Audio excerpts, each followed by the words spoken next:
Good morning or good afternoon, depending on where you are. Welcome to this new session, the first 2024 Blue Topic Mediterranean talk. Today I have the pleasure to be together with Alessandro Mario Amoroso. Welcome, Alessandro, and thank you for your kind availability to share with us today all your knowledge on a topic which is really a hot topic in the current days. Today's talk will focus on the maritime crisis in the Red Sea and the Gulf of Aden. We will put on the table some reflections regarding the commercial, but actually even more the military implications of the current geopolitical crisis in that region. I'm likely to take advantage of your competences in this field, considering that you are a postdoc researcher in international law at the Scuola Superiore Sant'Anna in Pisa, focusing on international humanitarian law, international criminal law, human rights law, and the use of force under international law. So I'm sure that you will help us to shed some light on what's happening and carrying on analysis under a legal point of view, in particular under international law point of view. But if you will allow me, I will just take a few minutes to share a factual background, which is of course well known, I'm sure, to everybody who is watching us or everybody who will watch us. The factual background is made of Yemeni Houthi rebels attacks in the Red Sea and the Gulf of Aden, as I was saying, with specific reference to the Strait of Bab al-Mandab, to some commercial and military ships in the last months. Actually, the very last two attacks have been yesterday, 25th of January, to two US flagged Maersk ships who apparently were carrying some military equipment. Knowing that these attacks from the Houthi rebels have started after the attack of Israel in the Gaza Strip, following to the terroristic attack of Hamas on the 7th of October 2023.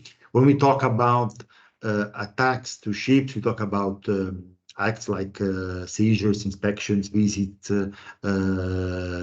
hijackings, and with the support of land-based infrastructures and equipment, as we will see later on during our talk. So, as a consequence of these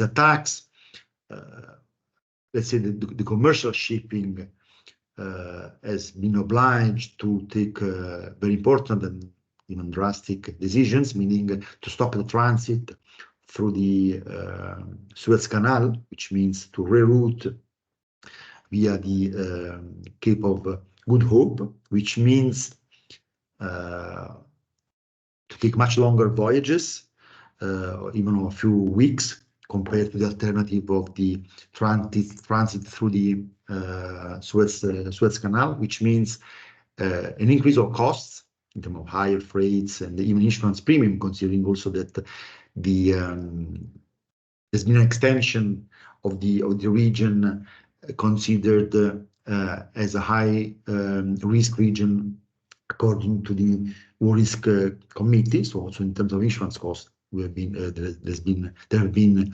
some increases. Not to talk about the drop of the economies related to ports along the classical route in the Red Sea and in the Mediterranean Sea, which in legal terms means also a huge violation and breach of the fundamental principle of freedom of navigation, which is also enshrined under the 1982 United Convention on the Law of the Sea. So this is definitely one of the first consequences in terms of commercial shipping, knowing that almost 15% of the commercial shipping normally transits via the Red Sea and Suez Canal, and currently almost the 80% of container ships have rerouted, so via the Cape of Good Hope.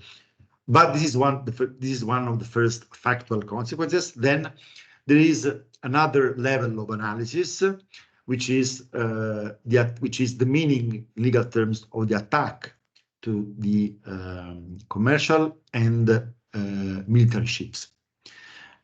What do these attacks mean? Can they be considered as attacks which give title to the attacked flag state to respond, and if so, to which extent? Is this an aggression which gives title to a self-defense, even a preventive self-defense remedy, or not? If so, according to which international law provisions? So these are just some of the let's say factual points which I wanted to put on the table, so to start our talk, and more importantly, to listen to your view regarding what is happening in that region. And I would start, if you agree, by asking you how to define actually the kind of attacks from the Yemeni Houthi rebels. Can they be considered as terroristic attacks? Can be considered as acts of piracy? Can we clearly say that we are in the context of a naval warfare? And if so, which can be the consequences of this? So please, the floor is yours.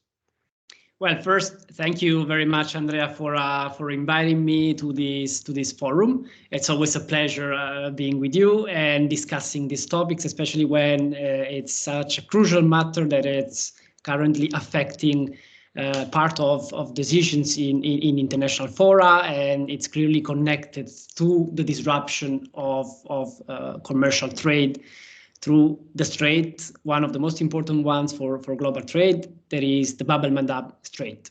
But as you said, let's start from the beginning regarding the attacks carried out by the Houthi movement. And I think it may be useful first to clarify who these Houthis are, because of course, I presume most of our listeners are now familiar with the name of the Houthis, but it's important to classify them under international law as well. We know them as a movement whose name is actually Ansar Allah. They took power in 2015, between the end of 2014 and 2015 in Yemen. They control 50% of the territory, but in the last 10 years, they have fought a civil war against the internationally recognized government of Yemen. This actually gives us already an answer on their classification under international law. Currently, the Houthis are not the recognized government of Yemen. The recognized government is the the Presidential Leadership Council.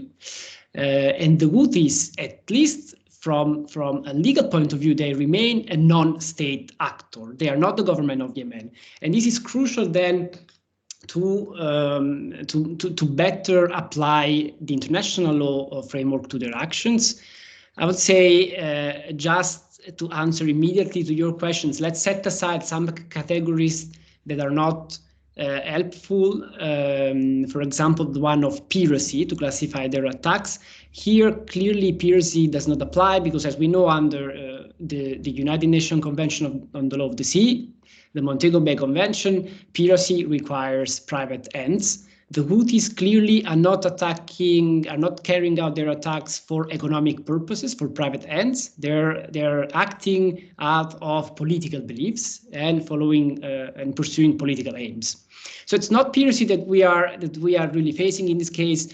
It may be terrorism, but a word of caution concerning terrorism. I'm always skeptical of the terrorism label in international law and international relations generally. First, because there is no definition of terrorism in international law. And second, because the use of this label is always is very often at least done for political purposes. But let's stick with this specific case.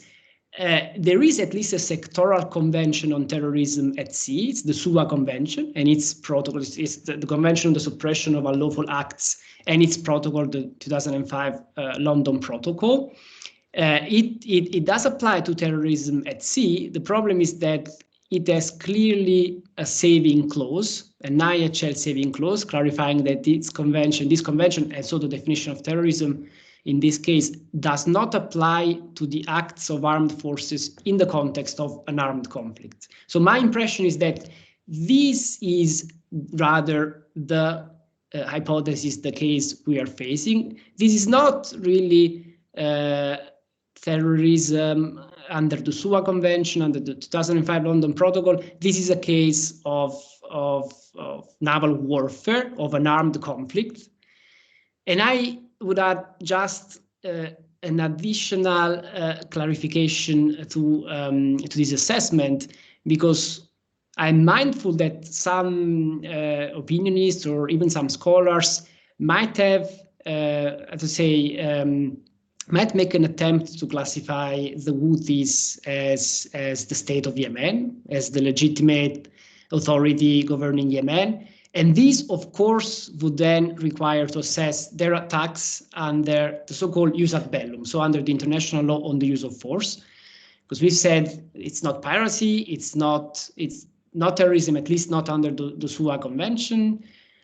Can we say then that these attacks may be in any case lawful under the UN Charter and under the exceptions to the prohibition on the use of force enshrined in the UN Charter? Well, there I would say, even for the sake of the argument, assuming that the Houthis are the government of Yemen, definitely the answer would be, again, no. If we take the declarations of the Houthis, we know that their political aim was to support the fight of the Palestinians against the state of Israel. This is actually even a core mission in the same statute of Ansar Allah. But there, definitely, they could not access to any of the justifications for the use of force under international law, under the UN Charter. Certainly not self-defense, individual, because they have never been attacked, but not even collective self-defense, because even acting in collective self-defense of Palestine would require Palestine to request assistance, to request the help of Yemen. And here there's been no request by Palestine. Hamas clearly does not represent the Palestinian Authority, but it's an antagonist to the Palestinian National Authority. And second, there can be even no claim of support to the self-determination fight of the Palestinian people, because this is a very controversial claim under international law, and Hamas, again, is not the legitimate representative, especially it's not the the national liberation movement of Palestine. So this was just to give you a complete answer that in short terms is the attacks of the Houthis are unlawful under international law. Which is absolutely clear, and also thank you for having widened the picture. So to shed some lights on the specific issue of the Houthi rebels acts. So provided that, according to your point of view, under international law, the rebels, the Houthi attacks are not lawful, so are unlawful. And provided that, according to you, we are in a context of warfare.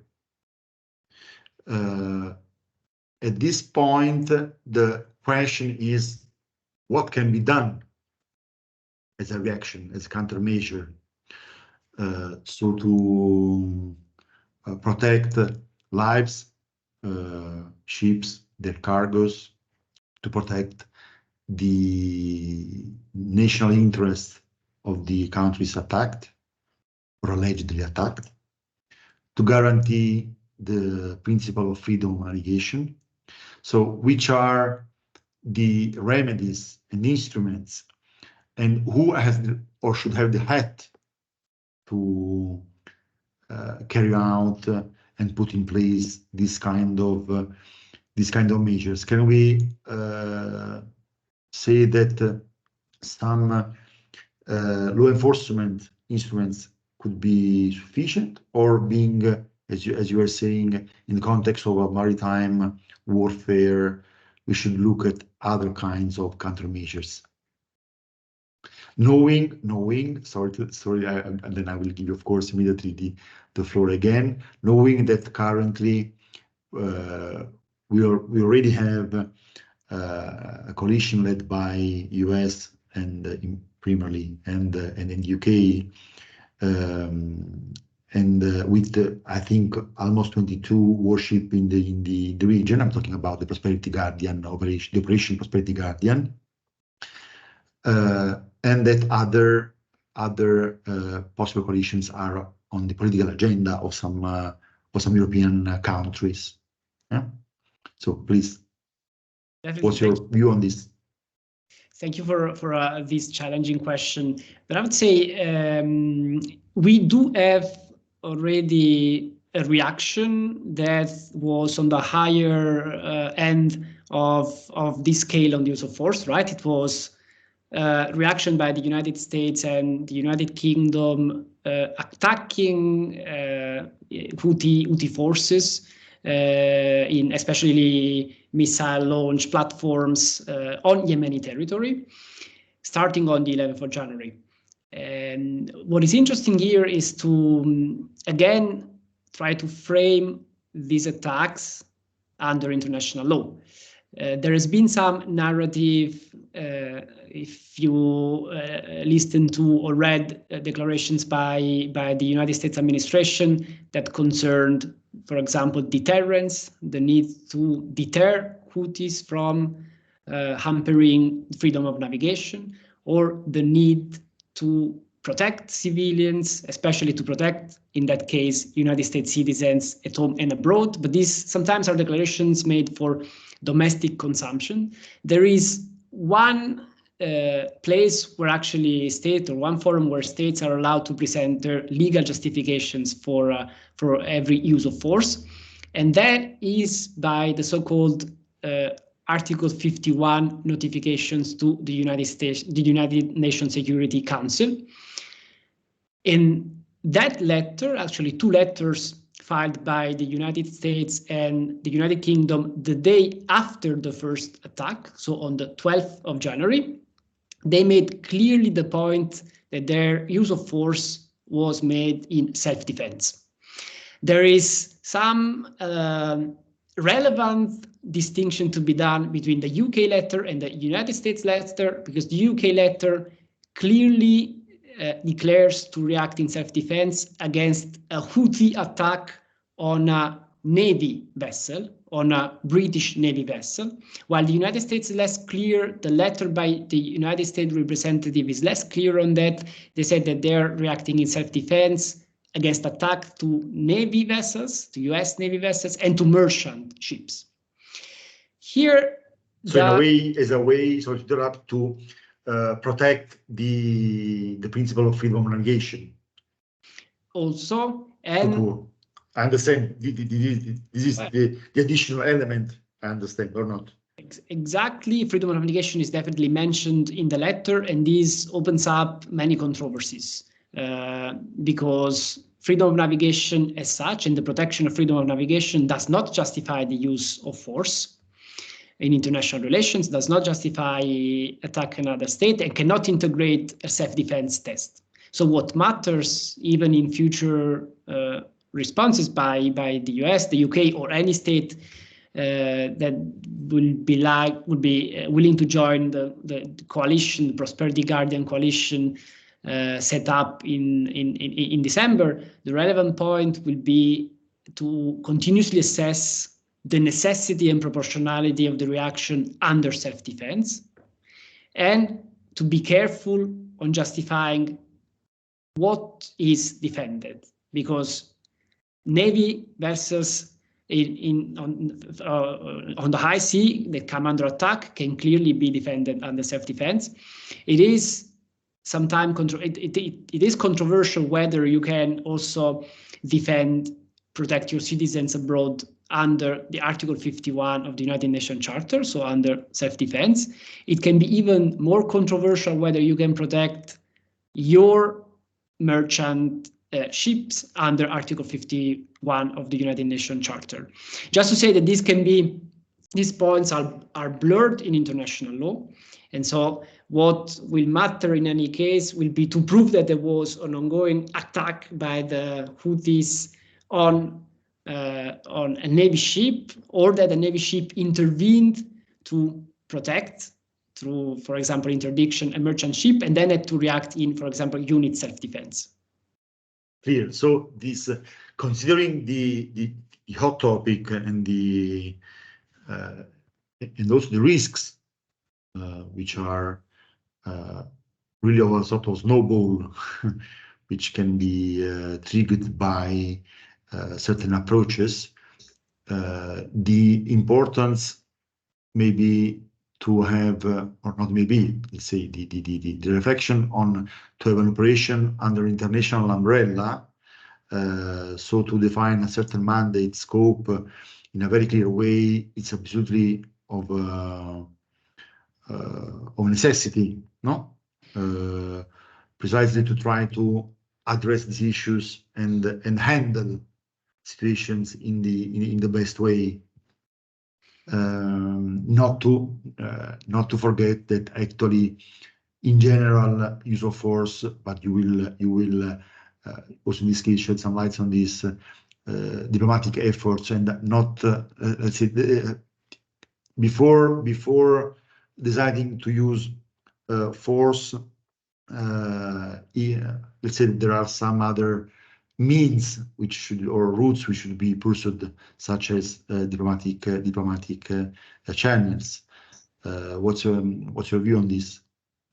Definitely so. I do agree. Also, adding a further clarification, it has been pretty straightforward for the United States and the United Kingdom to claim self-defense. It may be less straightforward for other states for one main reason. First, not all states in the world accept that you can act in self-defense against a non-state actor. So if we do admit that the Houthis remain a non-state actor, an armed group, not all states agree that you can act in self-defense against a non-state actor. First. Second, not all states may be so willing to use force again, I would say, beyond the immediate necessity to repel an ongoing attack.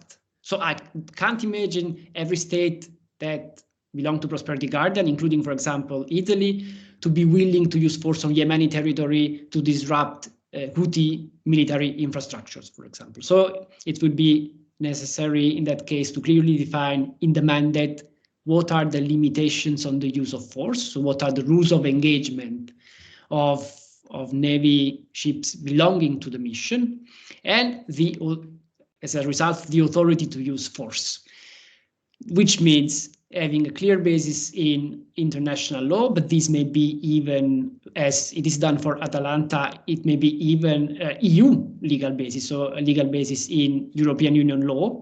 But then also in many states having domestic authorization to participate in the mission. That in Italy, for example, will mean having a parliamentary approval under the law 145 of 2016. So all these legal considerations come in on the approval of such kind of missions. Perfect. I mean, it helps me to understand many things now, thanks to your consideration. When I was mentioning and we just